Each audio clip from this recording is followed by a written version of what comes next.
Amen. Amen. All right. So we are on week 4, but only in chapter 2. I promise we'll finish. If you're worried about the pacing, I know we're a little behind, but I promise we'll catch up. But just a real recap as far as what we've been talking about. What is it that what is the lens through which we're trying to approach this book of Ecclesiastes? What is Solomon dealing with? Have we continued to say over and over? What are we after here? Okay, life under the sun and how do I find happiness now in our lives under the sun? So that's the aim, that is the goal, that's kind of what we're after is in all of these things, how can I be happy right now? So the whole idea that we've looked at is what is going to bring that about right now. Now, so far, I've kind of presented this book maybe and done it a disservice after thinking about it a little bit in such a way that I've said this is an outlier as far as the Bible is concerned, and that this is perhaps the only book that really looks at life under the sun. But is that necessarily the case? Is that necessarily the case? No, there's a lot of books that talk about it, that bring it up. For example, I thought about Philippians, right? And what Paul writes there in Philippians. And if you know one of the key themes of the Philippian letter, what is that theme? Contentment, and there's another word that pops up, depending on the version you're reading from, about 20 times, and that is joy, and trying to be content. And so what we find out, no matter where you read, not just Ecclesiastes, is God wants us to be happy people. But what we've been talking about a lot that Solomon's going to look at is we have a lot of problems, don't we? Or is that just me? Okay, just me and Mickey. She said amen. Okay, so there isn't a person alive that has not run into problems, some kind, some way, with people, at your job, whatever it looks like. And so this book is so beneficial for us because it is real life, right? And Sharon talked about this last week a little bit, and you asked us to bring our film in for Oh, review. no. Did everybody bring in their tape? Okay, we were going to play that this morning. But what we discussed is the idea that when it comes to real life here in 2025, like how can we actually be happy? Because what's interesting is that most people, if you ask them, are you happy or unhappy, what are they going to say? Most people outside of this room, let me rephrase that, they're going to say that they're unhappy and what they need is this and they need that and they need the other. And so, as Solomon is embarking on this adventure to find wisdom and happiness, he's looked at some areas so far. One of those is madness and folly. That's kind of where we left off. And what did he say about those things? What was that phrase that he used? Okay, and it's all, what's the other phrase? Striving after the wind. Okay, so you can go out there, you can take a mason jar with a lid, you can catch some wind, but the minute you feel like you caught it, what's the result? You got a whole bunch of nothing, right? So some other things that we've learned so far, all works on earth are vain in obtaining true happiness. So if I set my goal and my purpose for living on anything outside of trying to fear God and keep his commandments, then where is it going to lead me? The very same place, right? So we talked about that a lot more last week. I talked about psychologists and a lot of the patients that they deal with are with these people who have made it their aim, made it their goal to achieve, and once they achieve, they have this problem. There's like despondency that sets in, and we called it the arrival fallacy, right? We also have learned that wisdom brings sorrow, and increasing knowledge results in increasing pain. How true that is, that as we age, as I mature, as I know more, it actually puts me in a position where there's some pain and there's some sorrow because I understand all these things around me. And then finally, really where we left off is that pleasure brings emptiness. So with that, let's jump back into chapter 2.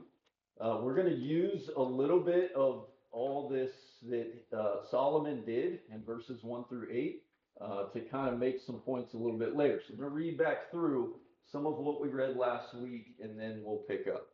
So here we go. Verse 1. I said in my heart, come now, I will test you with pleasure. Enjoy yourself.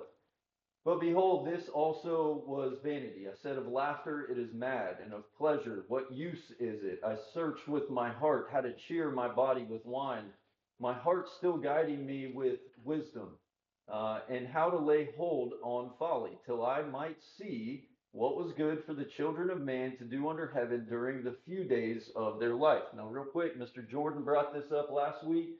Very important. Is Solomon just going out there and running amok? Is he just like, here we go? No, how is he doing it? What did you say last week? He's doing it with a great amount of wisdom and care and concern about the way that he is approaching this. We need not forget that part, that he's just gone. Okay? Verse 4. So I made great works. I built houses and planted vineyards for myself. I made myself gardens and parks and planted in them all kinds of fruit trees. I made myself pools from which to water the forest of growing trees. I bought male and female slaves and had slaves who were born in my house. I had also great possessions of herds and flocks, and more than any who had been before me in Jerusalem. I also gathered for myself silver and gold and the treasure of kings and provinces. I got singers, both men and women, and many concubines, the delight of the sons of man. So I became great and surpassed all who were before me in Jerusalem. Also my wisdom remained with me, and whatever my eyes desired, I did not keep from them. I kept my heart from no pleasure, for my heart found pleasure in all my toil. Now, real quick, what is the common denominator in all those verses? Is the word I. Okay, so we looked at that a little bit last week. And then this really shocking verse right here. Because, like in verse 10, many people would say, the idea of keeping myself from no pleasure. I'm just all in on whatever pops up in front of me, I do it. That would make me happy. But what he says, this was my reward for all my toil. Verse 11, the result is this: then I considered all my hands had done, and the toil I had expended in doing it, and behold, all was vanity and striving after the wind, and there was nothing to be gained under the sun. Verse 12, so I turned to consider wisdom and madness and folly. What can the man do who comes after the king? Only what has already been done. Then I saw that there is more gain in wisdom than in folly, as there is more gain in light than in darkness. So this one also important. Will wisdom bring happiness? Okay, the answer is no. If it is my sole purpose and my striving after, there is no happiness in wisdom. Will folly and foolishness bring me happiness? No. So the answer to both is the same. But what's important here? One is better than the other. So while you put them both in this category that is, this is what I'm all about, they end up in the same place. But he's also saying wisdom is good. It's better than foolishness. Verse 14, the wise person has eyes in his head, which is interesting, I hope. But the fool walks in darkness. And yet I perceive that the same event happens to all of them. This is where we left off. What is that one event that happens to all of them? Okay, they're all going to die. And that's going to be the result. All right, so anything else on what we read last week? We're good to go? Good. Y'all are easy. Verse 15. Then I said in my heart, what happens to the fool will happen to me also. Why then have I become so very wise? And I said in my heart that this also is vanity. Now, this is a really kind of funny question that he asked here, right? What is it that he's grappling with here? What is it that he's like really struggling with right here in verse 15? Why does it matter? Okay, why does it matter that I'm wise? I'm wise, and this guy lives as a fool, and yet one fate befalls both of us. Like that is what's going to happen. And so, in other words, does it even make sense to be wise? Does it make sense to live as a fool if we all end up in the same place? And so, in other words, I think what he's saying is, where does all of this wisdom that I have even get me? But right in the same place that he is. So, this too is vanity. Verse 16, for of the wise as of the fool, there is no enduring remembrance, seeing that in the days to come, all will have been long forgotten. How the wise dies just like the fool. So I hated life, because what is done under the sun was grievous to me, for all is vanity and a striving after the wind. Um, I don't know. You ever felt that way? Were you ever able to say exactly what he says here? I hate life. No, just me. Okay, I mean that's real life. I mean, maybe for him a little bit different than me, or whatever it is that I'm grappling with and I'm going through and what I'm thinking about. But that to me, I mean, is just so truthful, right? I mean, what is it? It's grievous, and like I hate life. I don't know what to do with this stuff, right? Go ahead, Sharon. I think the reason we don't answer is because we feel like the times that we've hated life, when we've been very stupid and stuff has happened wrong because it's our fault. We don't want to say, well, we're as wise as Solomon and we hate life, you know. Yeah. So, yeah, I've hated life before, but whose fault was it, kind of? Yeah.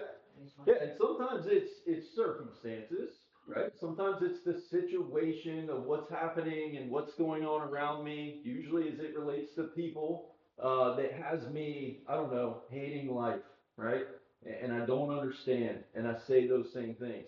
But other times it's just stuff like this that we grapple with that leaves us in this place where I get so hung up on this one thing. I mean, he's really working hard to try to figure this out.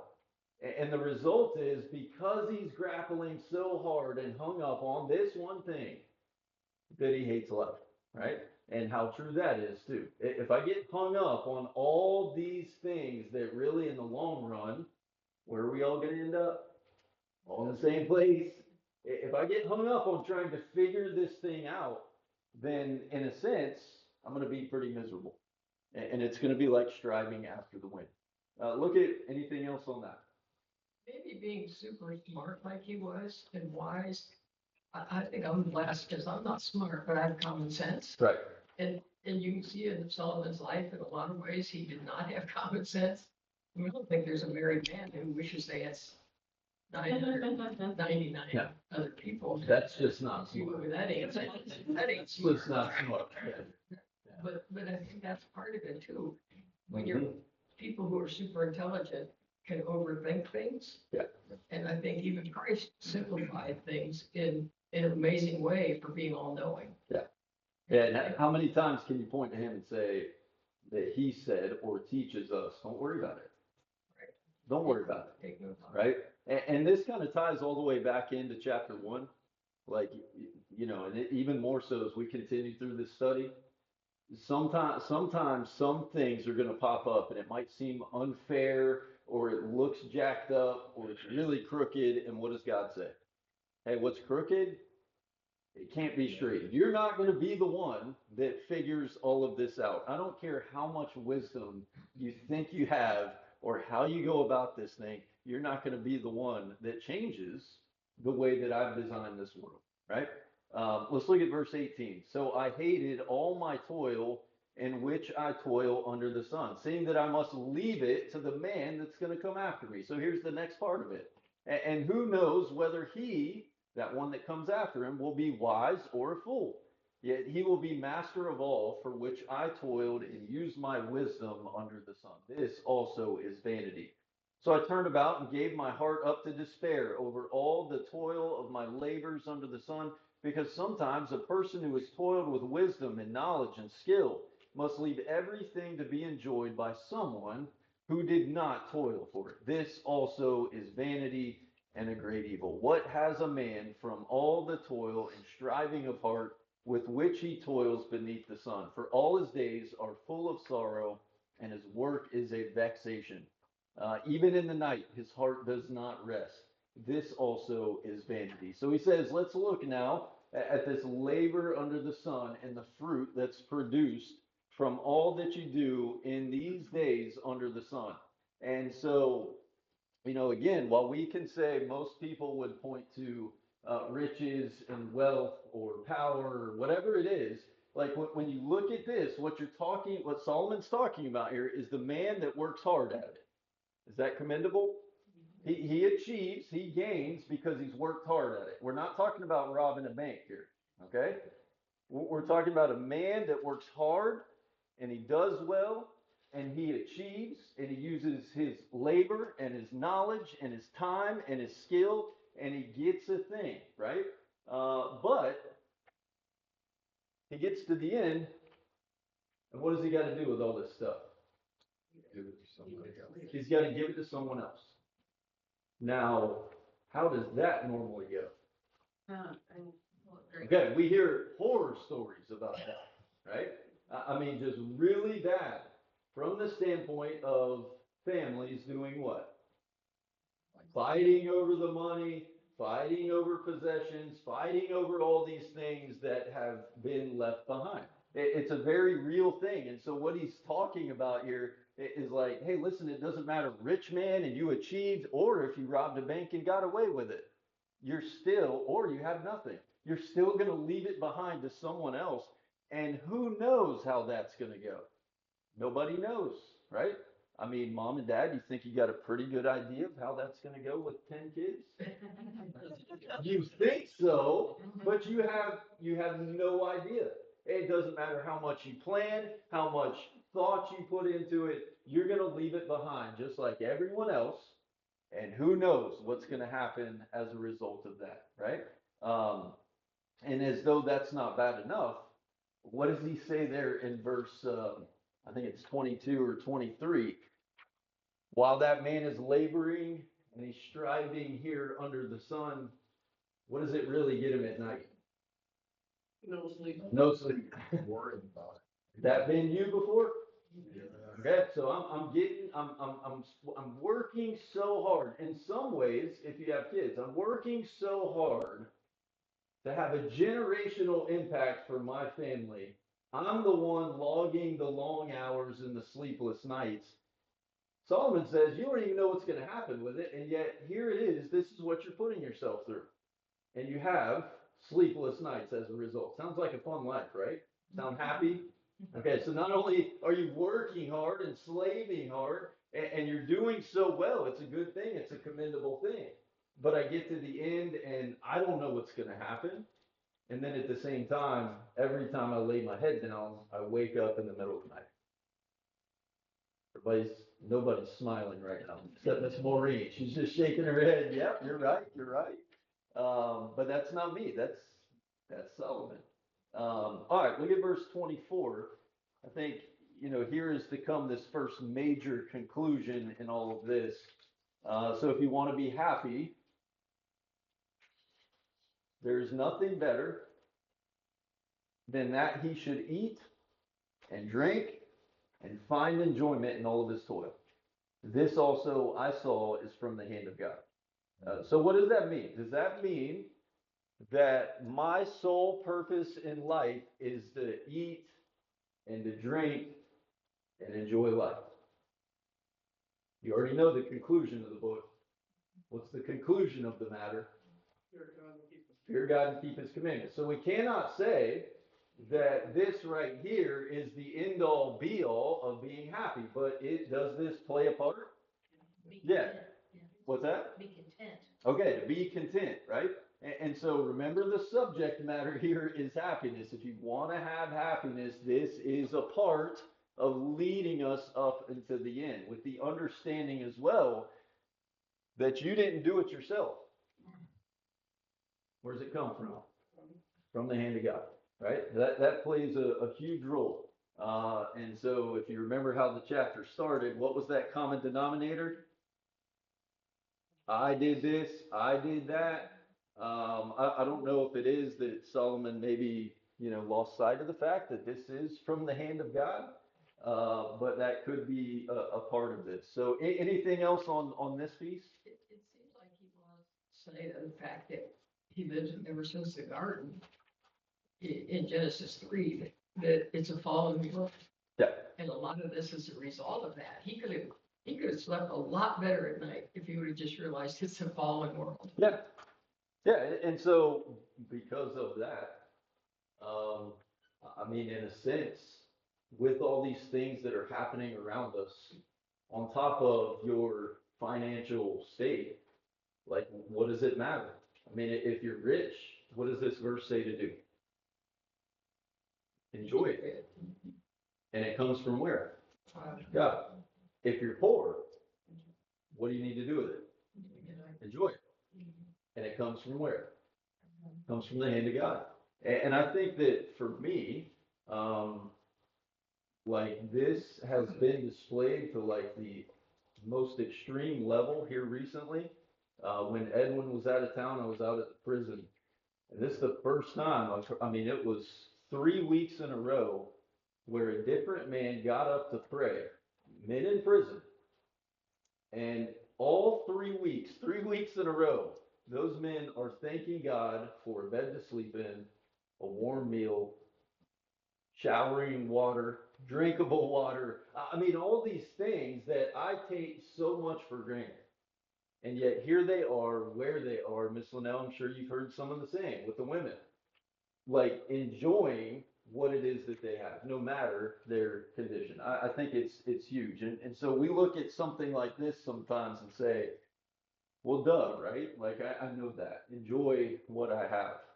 But that's not all we're going to learn in Ecclesiastes, as you know. But Jed, this verse does say in his toil. Yep. Some people want to eat, drink, and be merry without on the someone toil. else's Yeah. work. Yep. So Yep. Yeah, which is a part of what's coming, right? But like this is a real struggle for us. Like, when is the last time any of you got a paycheck and you went home and you were just like, yes, I'm going to enjoy this? Like we battle that, don't we? Because when I get a paycheck, what I really think is, man, I wish I was what? Getting paid more. Like, we fight that part of the process. But what we need to understand is it is what it is. God's given it to you. You do your best to enjoy it. Be a good steward with what you have. I think that's a part of it. And work hard. Now, does this also mean that we don't strive for more? No, like, keep working. Keep trying to strive for more, but don't strive for more so that you can be like Solomon and say, I did this, I did that, I did this. What am I striving for? What am I ultimately doing that for? Yeah, to please God. Yeah, to be a good steward with the more that He gives me, or the less. I don't know, in some cases. But I think that one of the first main conclusions we need to learn, I thought about John the Baptist when he's talking to these guys and he says, hey, be content with your wages. Like, how appropriate is that right here, talking to some men that likely weren't getting paid enough? Be content with your wages. And so the last piece, that we mentioned already, this I've seen is from the hand of God. So this is the way God made the world. This is the way He designed it. Be content, be happy with what you got, and enjoy it. Me and Megan try to tell the kids sometimes, especially Nash, you got what you got. Don't throw a fit over it, right? How appropriate is that for us sometimes? You got what you got.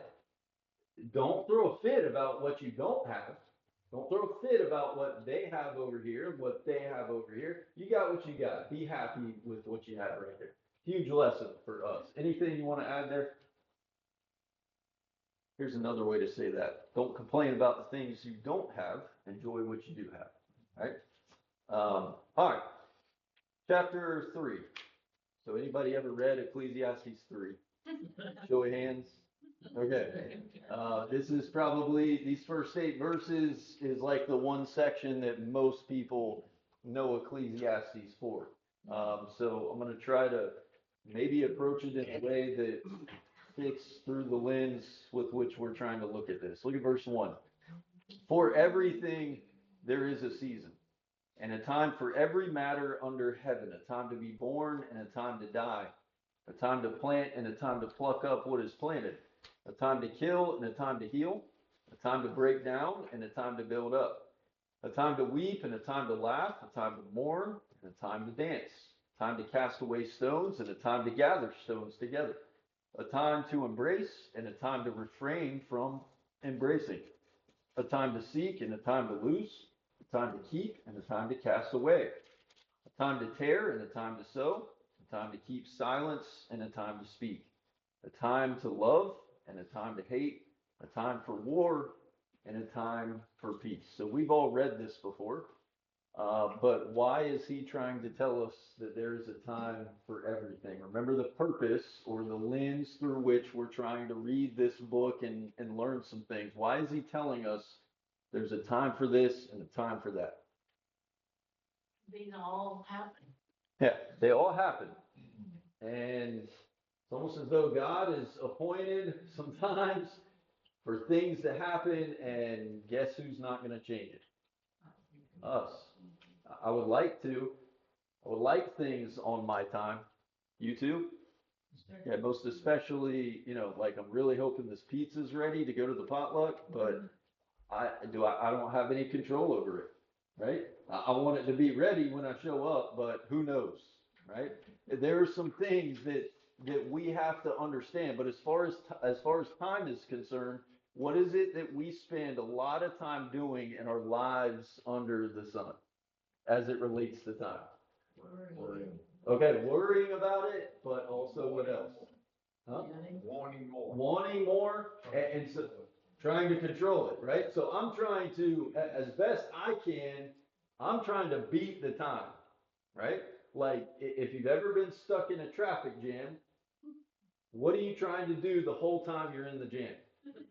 Oh, you're. Okay, blow your horn. I'm trying to go around it. Everybody's rubbernecking out the windows, like trying to figure out how I can do this, how I can bob and weave and save time. Like that's not the way it works.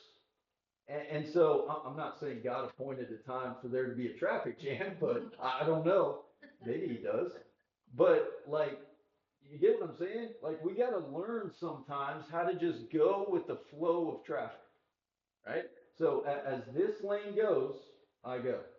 And if it stops, I need to stop. And if someone puts on their blinker to get over, I need to wave them through and blow the horn at them, right?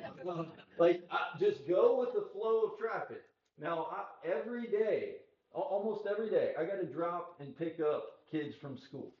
And as you know, car lines are insane and they're not fun. Now, what are my options in that? Like, try to jump the curb and get around this long line to pick kids up, or not take them at all, right? Like, I got to understand this is the way Osceola Middle School set up and designed the flow of traffic to go. And what do I need to do? I need to follow the flow of traffic. I think that's what it is. And so the more and more I try to beat time or control time or have more time, where's that going to lead me? Frustrated, miserable, striving after the wind, blowing my horn, all those things. So I think there's a big lesson here. Just ride the flow of traffic. There's an appointed time for everything. I got to understand that part of the process. And I hate to make light of like two, really small examples, because in the grand scheme of life, you're talking about really big things sometimes where we need to understand I am on God's appointed time and I need to ride the flow of traffic. And as much as I want to fight against the grain of what he has set in place, I can't change it. I can't do anything about it, right? Except his will. Mickey? I think that's an excellent metaphor, actually, because the Because thing you see it every day too. Yeah. Yeah. I'm not in it though. Yeah. I should. Well, It's insane. hey, and you're at the same school. So if you got any life tips, even if you got any changes tips, like yeah. crazy, but, Yeah. Anyway, what we can control is our attitude. And going through the car line is kind of like practice session for controlling your attitude. And you think about how much God detests complaining. I mean, just think about the wilderness. You know, so what we can do is control our attitude, and we can even influence the people around us, because those car lines are in a row. Yeah. You know what I mean? Right. Yeah. Because everybody's pretty much mad and frustrated, and they're gonna look at you like, what? And you could be listening to a sermon, or you could be singing hymns, or, you know what I'm saying? Yeah. 15 to 20 minutes after dismissal, like That's 2 it. weeks ago. I left. Just come late. If you Yeah. come late, you are right. That's how you beat the time. Yeah. That's how you People beat it. sit an hour before and. Oh, that much I do know. Yeah. I showed up at lunch one time to pick the girls Oh, yeah, up, to take them to lunch, and check them out, and was gonna bring them back. By the time I brought them back, there were already people in line. School didn't, it's not getting out for 2 hours, and you're parked right here. Like, that's what you call trying to beat the time, but you're wasting time. So it makes a lot of sense. But, you know, yes, ma'am. A couple weeks ago, I was stuck in Tampa on the Howard Franklin Bridge, literally for an hour, and you could see, you know, from the ways that there was a horrible accident. So you're like, and I thought Robert Marilyn Waters lived right close. Not that I couldn't call him any day, but I just called and talked to Marilyn for an hour. Yeah. While I'm stuck, and then she's Oh, gone within 2 weeks. yeah. And so this is just, that was a gift. Yeah. That traffic jam. Yeah. Yeah. I don't know, maybe there's a lesson in there on that. That sounds like a good podcast. No, I think that, you know, when we understand that, when we understand that part, when you understand those 8 verses and how real that is, how much happier can that make you? Much happier will you be when you do understand that God has set an appointed time for you to be born, which was your birthday, and you have an appointed time to die. And the same fate is going to happen to everyone in this room. But if I try to fight that, then it's going to leave me miserable. Now that sounds crazy. You go out there and talk about that out there. Good luck, right? That's means for good conversation. But let's look at verse 9. What gain has the worker from his toil? I have seen the business that God has given to the children of man to be busy with.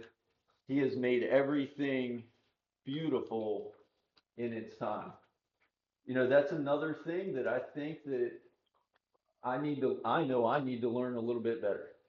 God has made everything beautiful in its time. What does that mean exactly? Like, what is that? I mean, let's go a little bit deeper right here on this. What does that mean to you? How can we better learn that? Enjoy the time you're in. Yeah. Enjoy the time that you're in, right? Stop with the, you know, if only it were that way, or if only, you know, I mean, those kinds of things can frustrate you to the point where we lose sight of that He's made everything beautiful in its appointed and appropriate time, right? Anything else there? Yeah, I think Richard? it's easy to say when you look at these weep, and it's easy to look at that when we're laughing, but to find God's beauty and His goodness in the times where we're breaking down, we're weeping, we're mourning, we're at war, you know, things like that. That's when it becomes more of a challenge for us to look for those things that God has done, like someone else comes from. Well, and can I just say, like, is there anyone in here not thankful that God has said it is okay to cry? It is appropriate, and there is a time where you are allowed to cry, and yet, you know, that kind of fights against the grain of who we are sometimes, doesn't it? Because I'm fine and you're fine and we're all fine. But sometimes things are really, I mean, I got pooped on this morning and puke on my shirt, and I had to change shirts. And I wanted to cry, but no. I'm just saying, like, how thankful, how blessed we are that God has said, hey, listen, I mean, even though there's an appointed time for every man to die, that's going to make you sad, and it is okay if you grieve over it. It is going to be okay for you to cry when your kids are going through stuff and when bad stuff happens. It is going to be okay. In the same way, it's also good if someone you love, that you see, that you haven't talked to in a long time, and you laugh together, right? And you smile together. That's a really good point right there. Mickey? Well, the New Testament, he cranks it up a notch in James when he says, count it all joy when you fall into diverse temptations. Yeah. And it's to mold us and make us. And of course, it's extremely hard at the time. Like I remember my mom died extremely young. I was in my 20s. I didn't think I was going to survive it. Yeah. But now when I look back, the lessons that it taught me have helped me for all that time in between. Yeah. I think to go off of that, that's, sometimes we don't see it in the moment, like Richard was saying, that's really hard in the hard Mhm. times. But even if we just remember some of these verses, knowing through that time, I don't know what the purpose of this right now is. Yeah. And I have to be okay and content with that right now. It still is gonna be hard. Yeah. But then maybe years later, maybe many years later, then you look back on it and you say, I learned these things, or I was able to help these people through something they went through because of what I had. Yeah. And that's something we have to remember. Very hard to make sense of things when it's happening. But how many people in here have had the worst thing that's ever happened in your life, you would say, and you can point back and say, that may be the best thing that ever happened to me, right? I mean, like, the reality of that and its application to us is huge. So that's a great point. Sometimes I just can't understand it all right now. Mom, were you gonna say something? Just being very simplistic. In my life, there are so many moving parts. And so for me, if it's a good day, at the end of the day, I'm so thankful it was a good day. Yeah. And I can rest easy, knowing tomorrow the bottom might fall out. Right. So just one day at a time, and knowing if the bottom falls out, he's there. He's there. Too. Yeah. And the following day might be Yeah. the best day. That's right. Let's look at this next verse. Well, the other part of this verse is that also he has put eternity into man's heart, yet so that he cannot find out what God has done from beginning to end. So here's another thing God's done. Doesn't matter who you are or where you come from or what country you were born in or how you were raised, every single person that lives a life under the sun will at some point in time give careful consideration, whether they say it out loud or not, to what this looks like on the other side. God has placed eternity into man's heart. It doesn't matter who you are. You will ask the questions. Where did I come from? Where are we going? Is there something after this? Will there be an end? What does that look like? Everyone fights through those same exact questions. And it's also one of those things, like for us, we say, okay, let me ask you, is there an eternity? Okay, is there life after death? Okay, prove it to me. Exactly. This is the only way that I can prove it, but for the most part, I cannot. I cannot prove it to you outside of what I've been told here by the Creator and by design. And so, what is that called when I believe what I cannot see yet? Okay, it's called faith. I believe that this is true, and therefore that's where I get my answers to that, right? But that's another big one here in chapter 3, one that's often talked about. Verse 12, I perceive there's nothing better for them than to be joyful and to do good as long as they live. Also that everyone should eat and drink and take pleasure in all his toil. This is God's gift to man. I perceive that whatever God does endures forever. Nothing can be added to it, nor anything taken from it. God has done it so that people fear before him. That which is already has been, and that which is to be already has been, and God seeks what has been driven away. That should sound familiar, especially verse 13, kind of read something along those lines. But what other two things are good for us to do in order for us to be happy and to find purpose and meaning in life under the sun? What did he say here? Be joyful and do good. Be joyful and do good. Sounds simple, right? Yes.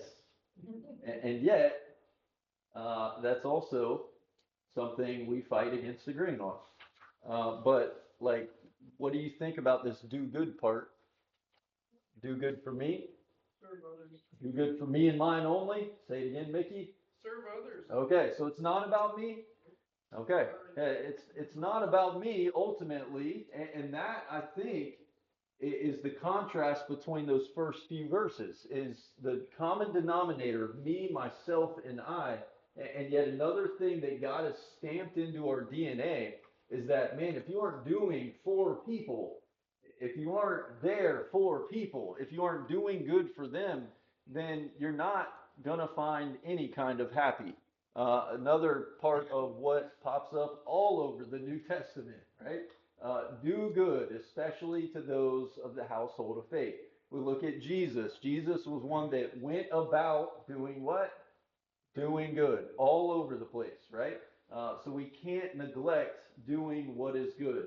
And what's super interesting in the last 45 seconds here is that I don't know about y'all, but there's some times where I don't want to do good. Like the ask is too big, or I don't feel like it, or I'm on me time. But what happens the very minute that you fight against those feelings and do the very thing you don't want to do? Where does that leave you? When you've done good, you feel better. You feel happy. You feel like you've actually done something, most especially as it relates to those of us in the household of faith. And yet, oftentimes when we're asked to do something, our first reaction is what? I don't know. I'm not your guy. But what we need to know is you're being asked for a reason. You're being asked for a reason to serve, to do good, whatever it is. The more and more you say no, the more and more you're fighting against what God wants you to do, right? We got to be more yes people than we are no. I think that's a huge concept to grasp right there. So let me finish with verse 14. I perceive that whatever God does endures forever. We already read that. Verse 15, that which is already has been, that which is to be already has been, and God seeks what has been driven away. We'll pick up in verse 16 because that kind of runs in unison, I think, with chapter 4. Thank you guys. I'll see you next. Well, I'll see you in a minute. I got a prayer Yes. request. Uh-huh. Just